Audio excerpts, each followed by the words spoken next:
नमस्कार दोस्तों, एक बार फिर से आप सभी दोस्तों का आपके अपने YouTube चैनल यूएनपीडीपी पर बहुत बहुत स्वागत है। दोस्तों, दिन भर के मुख्य समाचार हैं, बड़ी खबरें हैं, फटाफट अंदाज में आगे इसी वीडियो में जानेंगे, इसलिए लगातार हमारे साथ आगे इसी वीडियो में बने रहिएगा। तो वहीं दोस्तों, खबरों की तरफ चलने से पहले आप लोगों से एक छोटा सा निवेदन है कि अगर आप लोग भी खुल करके भाजपा के द्वारा की जा रही धर्म की राजनीति और नफरत की राजनीति का विरोध करते हैं खुले तौर पर, तो अभी इस वीडियो को लाइक कीजिएगा, चैनल को फ्री में सब्सक्राइब करके बेल के आइकन को जरूर दबाइएगा दोस्तों, और कमेंट बॉक्स में कमेंट कीजिएगा बायकॉट गोदी मीडिया। दरअसल दोस्तों, पहली बड़ी खबर बताते चले आप लोगों को।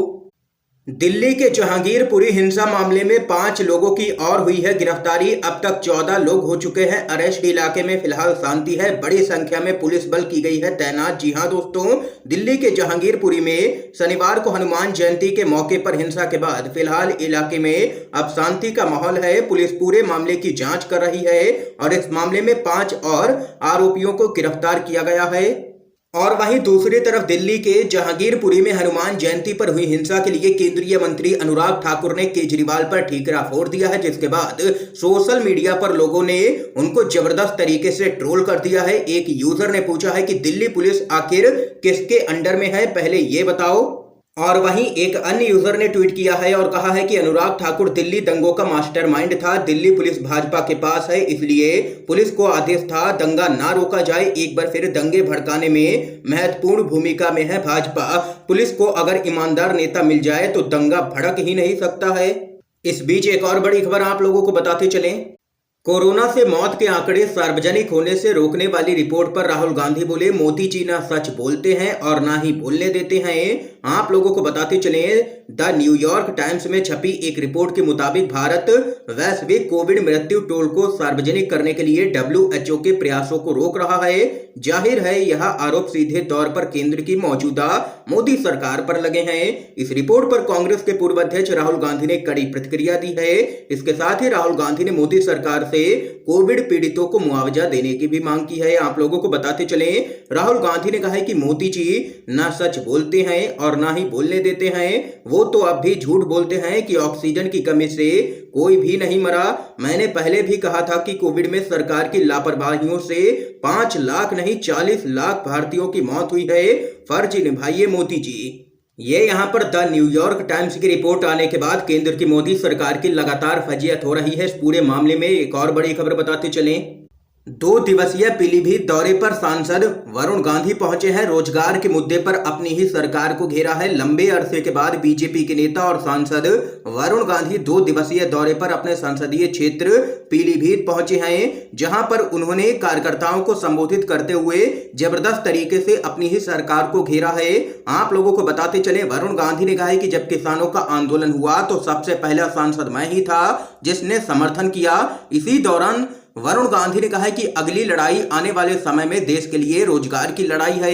आज किसी गांव में जाएं, किसी कस्बे में जाएं, आपको सैकड़ों जवान खाली मिलेंगे। और इसी दौरान वरुण गांधी ने सीधे तौर पर पीएम मोदी को भी घेरा है और कहा है कि राष्ट्र का भविष्य भाषण से नहीं बनेगा, न राष्ट्र का भविष्य चुनाव जीतने हारने से बनेगा।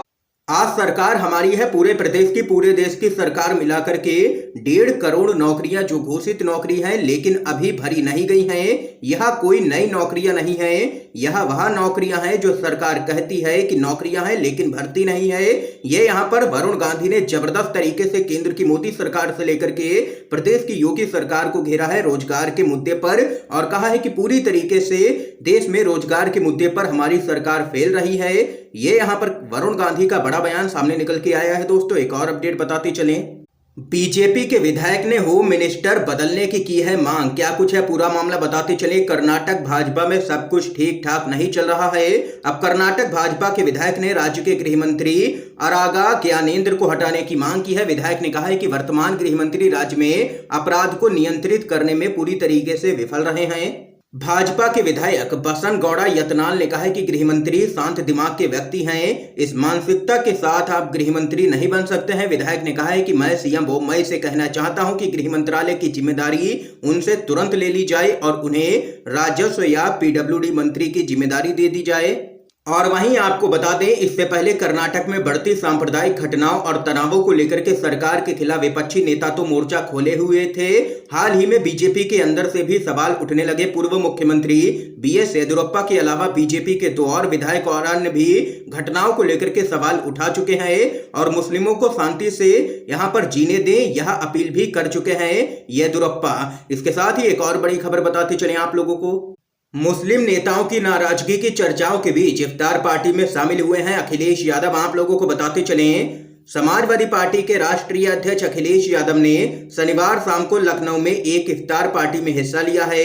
और वहीं बीते कुछ समय से ये बात लगातार सामने आ रही है कि विधानसभा चुनाव के बाद कुछ मुस्लिम नेता उनसे नाराज चल रहे हैं। पार्टी में सब कुछ ठीक ठाक नहीं चल रहा है। इस बीच अखिलेश यादव का इफ्तार पार्टी में शामिल होना बेहद ही अहम माना जा रहा है। आपको बता दें कि अखिलेश यादव ने ऐशबाग ईदगाह में हुई इफ्तार पार्टी में शिरकत की है।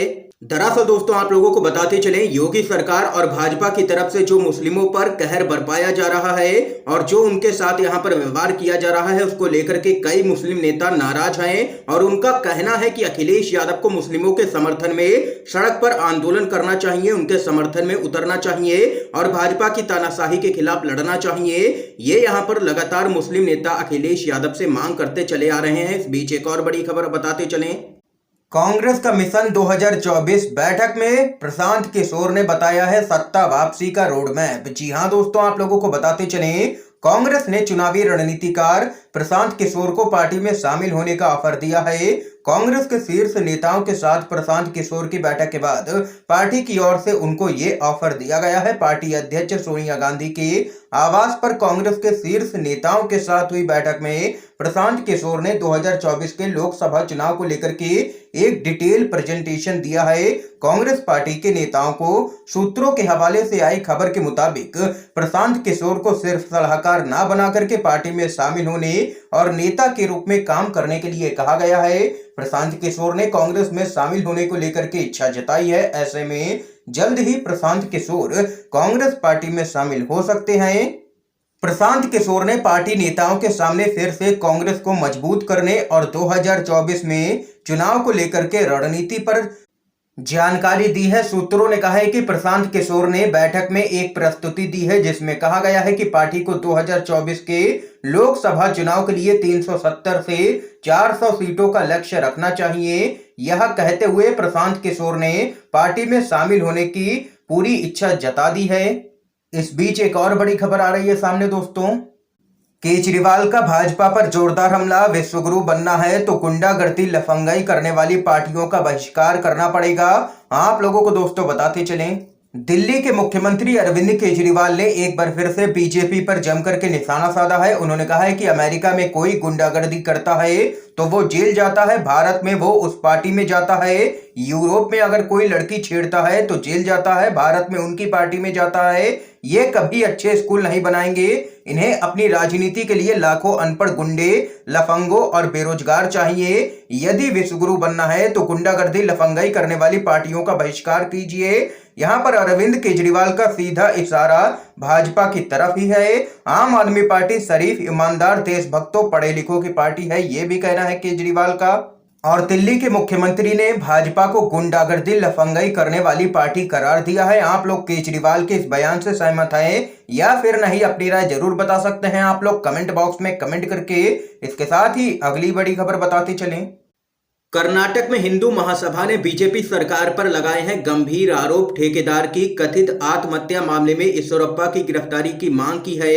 अखिल भारतीय हिंदू महासभा कर्नाटक ने सत्तारूढ़ बीजेपी सरकार से पूर्व मंत्री के.एस. ईश्वरप्पा को बेलगावी के एक ठेकेदार की आत्महत्या के मामले में गिरफ्तार करने की मांग की है।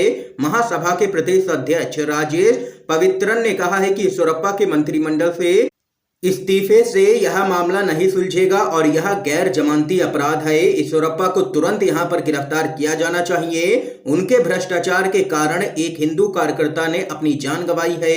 ये यहां पर दोस्तों देख सकते हैं कि भाजपा सरकार जबरदस्त तरीके से इस पूरे मामले में घिरती हुई नजर आ रही है। एक और बड़ी खबर बताते चलें, दिल्ली में फिर लॉकडाउन के आसार। कोरोना के सक्रिय मरीजों की संख्या 1200 के भी पार। जी हां दोस्तों, दिल्ली में कोरोना के मामलों की जबरदस्त बढ़ोतरी जारी है। शनिवार को 461 नए मरीज मिले हैं, जबकि 2 की मौत हो गई है। 15 मार्च के बाद यह पहली बार है जब एक ही दिन में 2 लोगों की जान चली गई। और वहीं राजधानी में 51 दिनों के बाद कोरोना के सक्रिय मरीजों की संख्या 1262 पर पहुंच गई है। इससे पहले 6 मार्च को 1261 सक्रिय केस थे।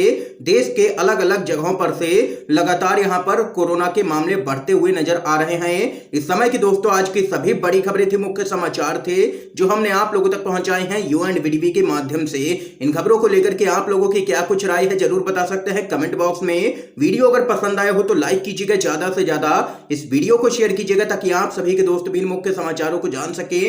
वीडियो देखने के लिए आप सभी दोस्तों का बहुत बहुत धन्यवाद।